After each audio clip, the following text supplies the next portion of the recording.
out there. I'm sure you all know Mark Twain's famous homily about lies, damned lies, and statistics. Not that anything would be intentional deceit by the good representative, and I do have to be in front of his committees before, so I have to be careful. But I do think we have to address a few of the statistics out here.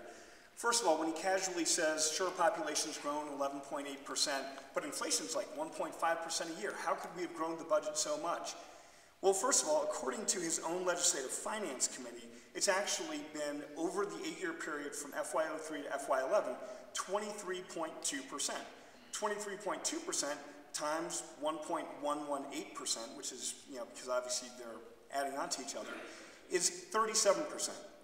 So even if you only grew government by inflation and the population, you would have had a 37% growth. Now the 54% number that was so in vogue in the Martinez campaign represents an unadjusted number, and it also cherry picks the highest year available, 2009, FY09.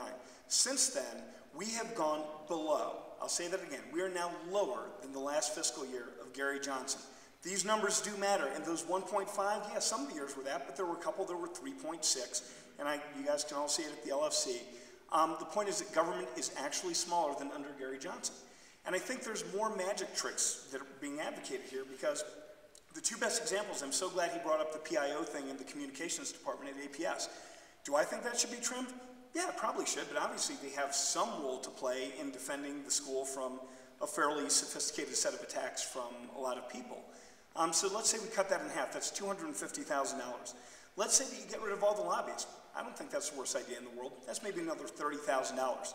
The two best examples he could give you, and the two best examples that Susana Martinez uses all the time, the two best examples generated what, $280,000? Really? In a $5 billion budget, $5.5 billion budget? That's nothing. That's nothing. That's not going to fix 45% of the budget. So I think those statistics are important. A quick thing about the red herring about private schools. I actually went to a great private high school, but I've been public school my whole life, before and after.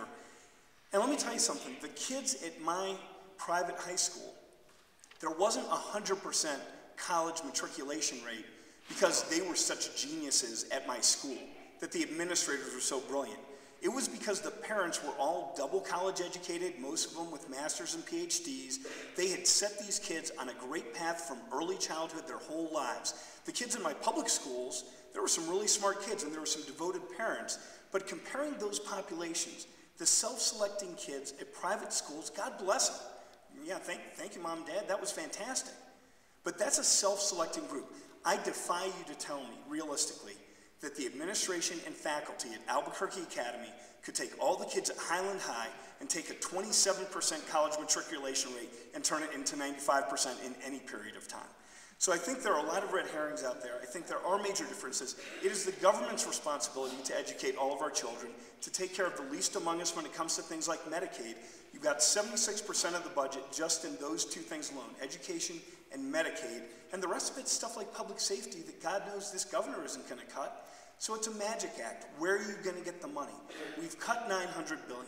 It's time that we try to find money from people who, frankly, are just using expensive lawyers and accountants to use gimmicky tax dodges to hide their money in Delaware and the Caymans. We're one of 2 states west of the Mississippi that allows that tax loophole. You close that, you repeal just part of the upper income tax cuts, you balance this budget, and you keep the funding for education, healthcare, and the vital services government provides.